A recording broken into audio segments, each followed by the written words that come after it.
Poumon économique du Cameroun, le port autonome de Douala-Bonabéry se transforme. Sur la berge gauche du site de Douala-Bonabéry, les chantiers avancent au rythme soutenu. Routes en réhabilitation, nouvelles infrastructures logistiques, bâtiments administratifs modernes. Le visage du port change progressivement. C'est un train.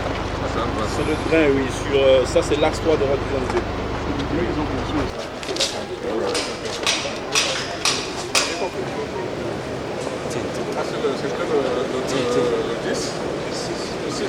Ce vendredi 27 février 2026, le directeur général Cyrus Ngo a conduit une visite de près de 4 heures sur les sites, l'objectif étant d'évaluer l'état d'avancement des travaux et de s'assurer du respect des normes contractuelles. L'objectif de ces visites, c'est de voir l'évolution des travaux sur le terrain, restant entendu que nous sommes là dans le cadre d'un programme structurant fondamental pour le développement du port.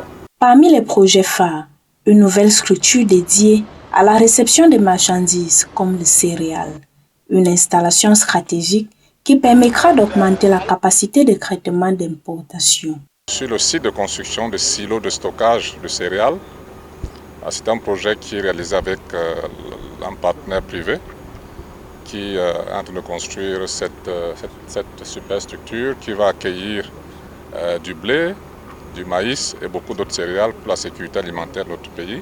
La délégation a également inspecté les travaux routiers, notamment le poste de garde A0 à Youpoué et le projet Mira. Du port. À côté de cela, nous avons entrepris comme autre ouvrage d'accounage la construction d'un 4e quai pour le terminal à conteneurs.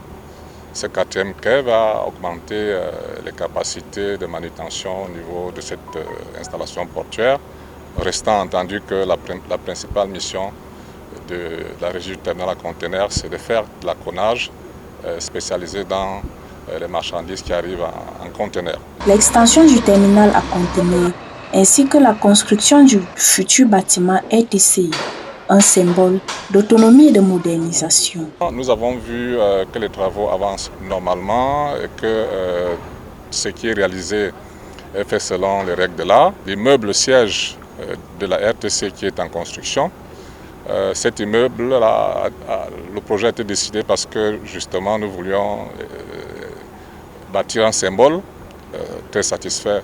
Nous avons eu le plaisir de recevoir le directeur général de l'Hydrac, qui est notre société d'État, une entreprise publique qui est spécialisée dans la maîtrise d'ouvrage, l'expertise technique. Et avec ça, nous espérons que les jours à venir, nous allons mettre en place un cadre de collaboration qui permet de bien évidemment profiter de l'expertise de cette entreprise. Une transformation ambitieuse qui pourrait renforcer durablement la compétitivité du Cameroun tant sur le plan national qu'international.